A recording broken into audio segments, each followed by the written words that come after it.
the only team in football to win 10 games and not get to the postseason.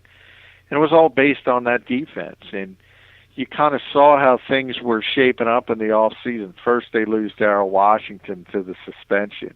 He's probably the best defensive player. Then they lose Darnell Dockett for the year. Then they lose John Abraham for the year.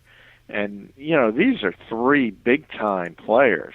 And you just said they're not going to be able to keep this up without those guys, and they've done it. And you kind of look at and say, have they been doing it with mirrors? I think we'll learn a lot this week. Philadelphia goes out to Arizona, and that'll be a big test for them. I just don't know if they can keep it up, because some of the guys that they are missing are just big time players, and I give them a ton of credit. But we'll see if they can keep going throughout 16 games.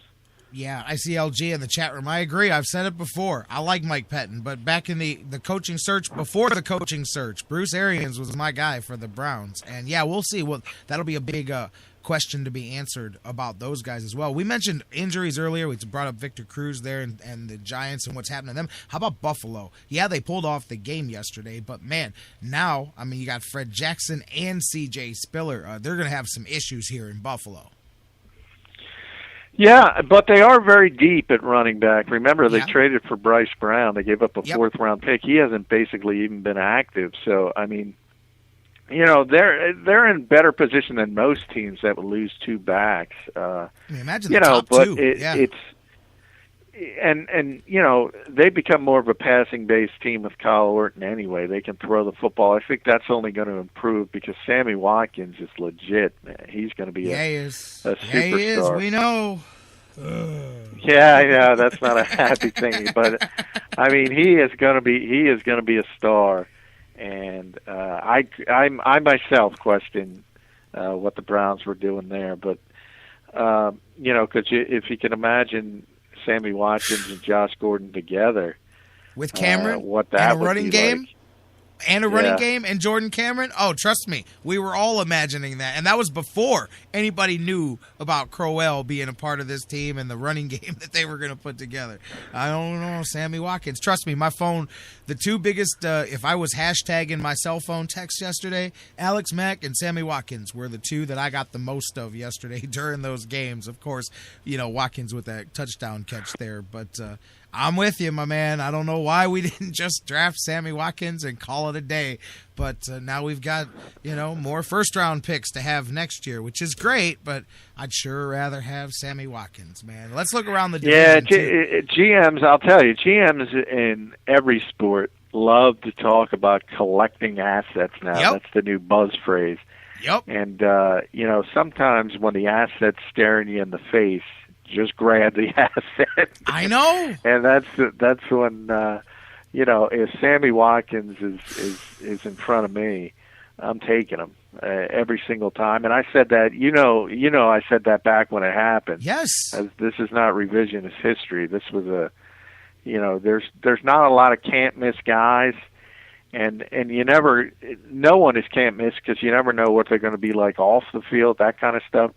But as far as pure physical ability, this is the best wide receiver that's come into the NFL in years. And he's hit the ground running, and you kind of saw it yesterday against the Vikings aren't a very good team overall, but they do have a very good defense under Mike Zimmer. It's improved. I think it was 7th in the league coming into yesterday's game. So, he's the real deal. Yeah, probably the most since, the last one the Browns decided they didn't want to draft, and Julio Jones, when they said, well, you know what, we'll do this really cool trade, which they did get a lot of players out of it when you look at the draft picks. They got Phil Taylor. They got, I don't remember the breakdown of who all they got for that trade with with Atlanta, but they decided they didn't want that one. We didn't want this one either, man. That's the one. I don't do the revisionist history a lot, but Sammy Watkins is one that I will gladly hit the Browns back with because I'll remember you're with me every week. And when it was common sense when Gordon was going to be out, the Browns are going to draft Sammy Watkins. Maybe they'll outsmart themselves and go Khalil Mack or something like that. But other than that, it's going to be Sammy Watkins. Anyways, let's not even drive myself crazy, man. But let's look around the other teams in the division, as it was not a good game yesterday. Cincinnati, let's start with them. Blown out by the Colts. Andrew Luck and the Colts win 5 straight now. They're up to 5-2 after a tough start. 27-0 whitewash the Bengals. And the Bengals, that's a team that many people thought was a high playoff caliber ranking team. Yeah, I think after those first 3 weeks, a lot of us thought they were the most balanced team in football. Yeah. When you looked at both sides, and I don't think it's time to panic. I think if Mike Nugent hits that kick last week, things will look a lot better because losing at New England, coming off that week when people were asking if Tom Brady was done, that was a logical loss to me. Yeah. And losing at Indianapolis isn't the worst thing in the world with Andrew Luck. The bigger concern is the fact that they just couldn't get anything going offensively against a defense that, is not great, and certainly without Robert Mathis shouldn't be able to put together that kind of effort against you. So I think there are some concerns in Cincinnati now, and there should be. And this is going to be a big one this week. Because they have Baltimore coming in. That's now it's early. It's only October, but that's as must win as it gets for a Cincinnati team that basically hasn't won in a month. Yeah, absolutely. And like you said, Baltimore there, and look what they did, which I really expected them with them being at home. They're Falcons, as we know, a different team, home and away. They're 2-1 at home, 0-4 so far in the beginning part of the season on the road. Really no challenge there for the Ravens. That defense was nasty. Ravens are head and shoulders, to me, the number one team in the division. When people were trying to tell me Cincinnati a couple of weeks ago, I'm like, no, I believe it's Baltimore, Cincinnati, Cleveland, and Pittsburgh if you want to put them in order. But I wasn't buying that aspect of Cincinnati being above Baltimore. It'll be interesting to see when those two teams hook up. Real quick, I know the Steelers play tonight, but Redskins, Colt McCoy gets the victory at the end. Is Colt McCoy going to end up getting a shot to start here for the Redskins, or what's things looking like over there? Well, if things hold up in the Beltway, they'll have him inducted into Canton before. Yeah, because they had Kirk Cousins going to Canton after. I know. Now I think people have finally realized that maybe RG3 is our future. The grass always looks greener on the other side. Or even if he's not the future, the other side. Even if RG3 is not the future, maybe these guys aren't necessarily the future either. Exactly. But, people are starting to appreciate Robert yes. Griffin III a little bit more, and rightfully so. They are what they are as backup quarterbacks, and I don't necessarily think Colt McCoy gives them a better chance to win than Kirk Cousins, but either way, it's not significant in either direction. I think Cousins has lost so much confidence over the past few weeks because of all the turnovers. I think it spoke a little bit to that, and it's early and we'll see. But I think certainly they'll have to consider very, very seriously starting Colt McCoy in Dallas on Monday Night Football next week. But either way, it could be McCoy, could be Cousins. They're probably not going to win that game. Come on, man. Colt McCoy.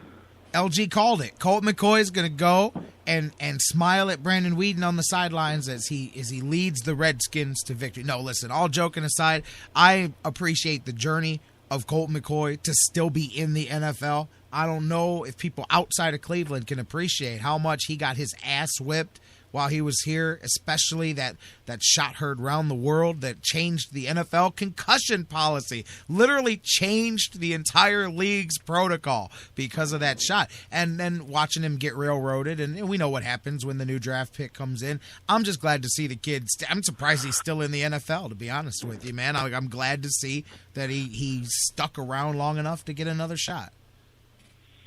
Yeah, I mean, he certainly belongs in the NFL. I mean, there's no doubt. If you think about, not everybody carries 3 quarterbacks these days, but most teams still do. And you certainly think if he's amongst the top 75 or 80 quarterbacks in the world, he certainly is. And he can do some things. And as a backup, I think he projects as one of the better backups, actually, because he is a smart guy who can, at least run your offense with limited repetitions, whereas, some backups are so overmatched when they get into a game without a full practice week.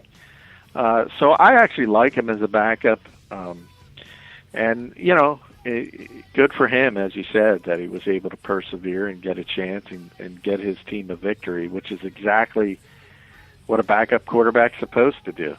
I know. As we know how unforgiving the NFL is. You know what I mean? And I don't know. I like to see it. I always say, people laugh here in Cleveland about a name like Tim Couch because he brings back the bad beginning expansion era. But I always say, man, he may not have been great, but Tim Couch would have been all right if he played on a real football team instead of that expansion garbage that they put him behind. I'm not saying he was great by any stretch of the mean, but people don't understand sometimes, here in Cleveland especially, the ass whooping that those quarterbacks took. And I truly believe that Colt McCoy and Tim Couch were beat up so bad behind center in Cleveland that it affected their ability to play in the NFL for a long time after they left. I mean, Tim Couch was never the same after he left those years in Cleveland. He couldn't even pass a physical in Jacksonville after he left Cleveland and tried to go get a job somewhere else. Yeah, and it's an issue, and it's one of my pet peeves, and it seems to go, we do it all the time, and it's always about quarterbacks, and it's about, whatever name, Tim Couch, Colt McCoy didn't win, he stinks, and there's 52 other guys on a particular Sunday. It's not necessarily always the quarterback's fault. But they understand that. They understand they get more credit when the team wins, and they get more criticism when the team loses, both probably more than they deserve. People need to understand, though. It's part of it. And, if you want to look at, and again, we can look to Dallas for this. We just talked about DeMarco Murray. But if you want to, even more than solid quarterback play, if you want to look at the true measure for success in the NFL, it's offensive line play. Because if your offensive line stinks, you don't have a chance. You do not have a chance in this league to do anything. So getting that situated and getting that group to play at a high level is probably first and foremost, or certainly second. I don't want to say, because quarterback is the most important position in probably all of sports, but it doesn't matter if you have Peyton Manning, Aaron Rodgers, whatever you want to name. If they don't have that group blocking for them, there's not much they can do. So you mean to tell me back in 1999, anchoring your offensive line behind the supplemental draft pick Jim Pine may have not been the best way to attack the offensive line? Well, that's why, you know what? If you ask me who the MVP of the Cleveland Browns is, I'm going to default every year to Joe Thomas.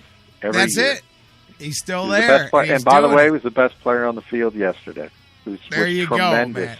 Hey, I'm one of the guys, I get into battles with the anti-Joe Thomas faction, which is not like there's a lot of them, but there is a small group that like to argue that Joe Thomas is overrated. And I'm like, you're crazy. I don't care what stats you use. I'll pull up any book you want. None of the ones I've ever looked at ever make me think that he is not a great player. Yes, he occasionally, everybody gets beat, but it's way over-exaggerated. The people that don't like him, I don't get it. I'm like, I wish I could have 53 guys just like that on my roster, and I'd be happy all day long with a bunch of Joe Thomases. You know, they just happen to show up to work every day and do well. I'll take that, brother. I'll take it all day. Well, you know, he is a human being, so yes, he gets beat at times. I mean, no one's saying he's perfect, but other than, you know, you might argue Jason Peters here in Philadelphia, and that's it. It's a very short list. Short list. Of you left got tackles. And I say, Joe Thomas. And I'm sure you and I have talked about this before, when people bring up Alex Mack's streak, and I'm not saying that one is 100% because of the other, but I don't believe a guy like Alex